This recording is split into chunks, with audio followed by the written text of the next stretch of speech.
За сайн байцгаана уу. Өдрийн мэнд за YouTube дээр бичлэг оруулах нэлээд удажээ. මේсууд одоо ямар бичлэг оруулснаа санахгүй байна. Тэгээ нэлээд удсан бол та. За тэгэхээр менежерүүдэд зориулаа. За багш нарч байсан яах вэ? Одоо эрс бүртгэдэг веб based програм гэх юм уу, аппликейшн гэх юм уу ийм хийж үзлээ л дээ. За одоо менежерүүд бид нар ингээд багш нарын хэрэгцээг бүртгэдэг. За бидний ашиглаж байгаа цахим журналууд тий. Эрс бүртгэдэгч байна, бүртгэдэггүйч байна. Янз бүр байгаа бах. Би зүгээр өнөөдөр туршиж үзсэн. Тэгэхээр бид нар заавал энэ тэнд нэг төлбөр төлөөл нэг ийм л оюун гэдэг зүйлийг тий нэг хүнээр заалгаад авах биш зүйл биш гэж боддог. Нэр нь бол өөрөө ухаж төнгөж үзвэл илүү хүнд наалдцтай үлддэг. Тэгээ бид нар хүүхдүүдтэй ч юм уу ялгаагүй туршиж байж, бүтээж байж суралцдаг гэж ярьдаг. За ингээд би зүгээр Google Gemini дээр юу яасан. Хэдэн промпт бичсэн.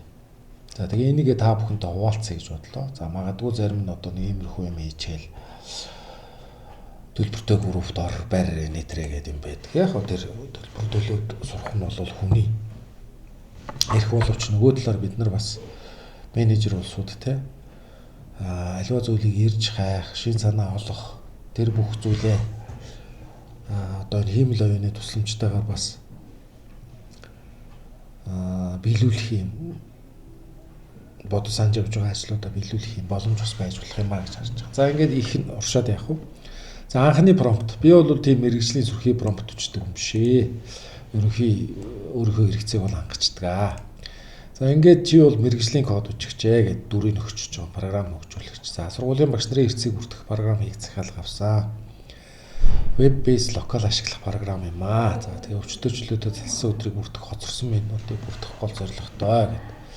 За ингээд надад ийм санал болгож байна л доо. Локал хост буюу одоо интернет орчноос хамаарал өөрөөр хэлбэл компьютер чи асуулттай байхад интернеттэй байна уугүй юу хамааралгүй ямар нэгэн серверт холбогдохгүй гэсэн үг. Энийг локал хост гэж нэрлэж байгаа. Ингээд локал хост дээр Python болон SQLite өгөгдлийн сан ашигласан юм одоо програм санд болгож байгаа юм л да. За ингээд ирэхээр бидний нөгөө мэдлэг чадварыг чинь хүлцгээ болоод эхэлнэ. Python гэж юу, SQL гэж юу ингээд гайхаад эхэлнэ. Энийг одоо яаж суулгах юм бол яад юм бол гэдэг ингээд. За тэгээд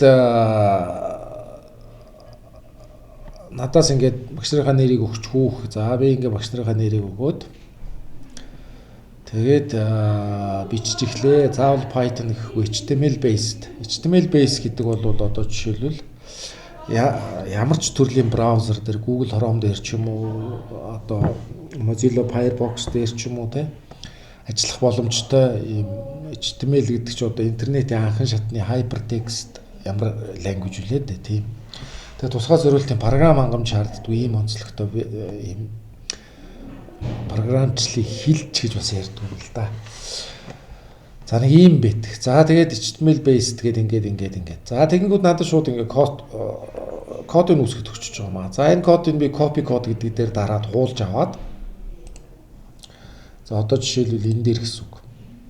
Би юу зүгээр одоо дэлгэцэн дээрээ баруун талынхаа товчны дараад text document гэх шинээр үүсгээд. Тэгээ энэ дотроо энэ юу нөрчлөгч. За энэ дотроо саяхаа энэ кодыг хуулаад өгч юм байна. Энэ кодыг копидлоо паст хийлээ. За тэгээ хадгалахтаа хөөхөөр зүгээр сэй өгчих. За одоо дараа нэрийг өөрчлөөд за кириллээр өчсөн ч болох байх л та. Эрц. За файлмаар өөрчлөл HTML гэсэн байх ёстой шүү. За ингээд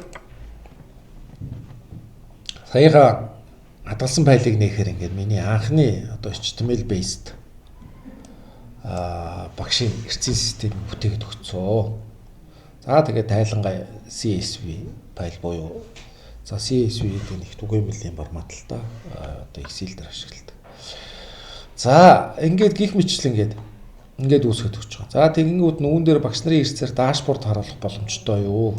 Дашборд гэдэг бол одоо хяналтын цонх гэсэн л утгатай үг л дээ.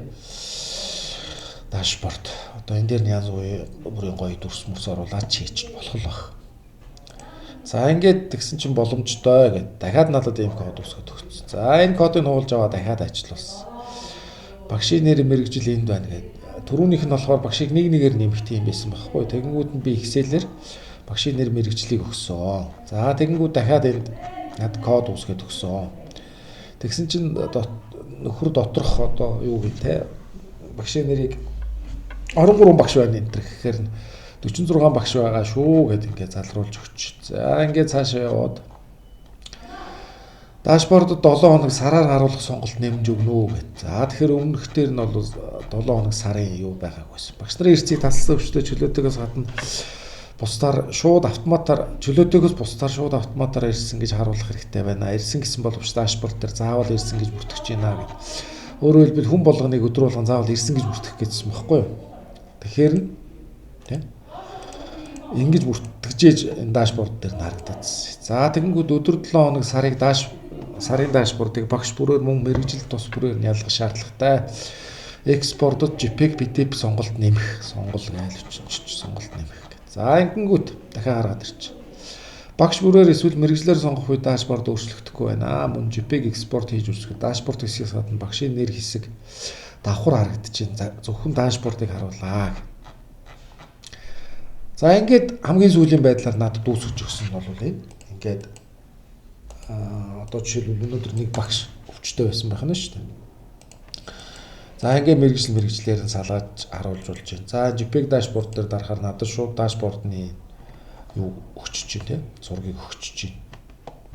Одоо нийгмийн багшийн өнөөдрийн эрс бол бүгдээр ирсэн байж гэдэг. За иймэрхүү маягаар бид нар одоо эрсийн юу өөртөө зориулсан жижиг эрсийн одоо програм гэж хэлэх юм уу да энэ ч одоо аппликейшн гэх юм. За ийм зүйлийг бол бид нар хангалтайгаар үүсгэж чадах нэ. Тэгэхээр бид нар заавал нэг програм аппликейшн зохион бүтээхэд за мэдээж одоо нарийн төвхтө юу энэ төр бол тэр мэрэгжлийн улсуудыг хийх ёстой ажил баг. Харин өөрсдөө ажиллуулж чадах ийм жижигхэн HTML based ийм web based ийм програмуудыг бол Gemini-аар хангалттай бичүүлж өгч болох нэ. За баярлалаа.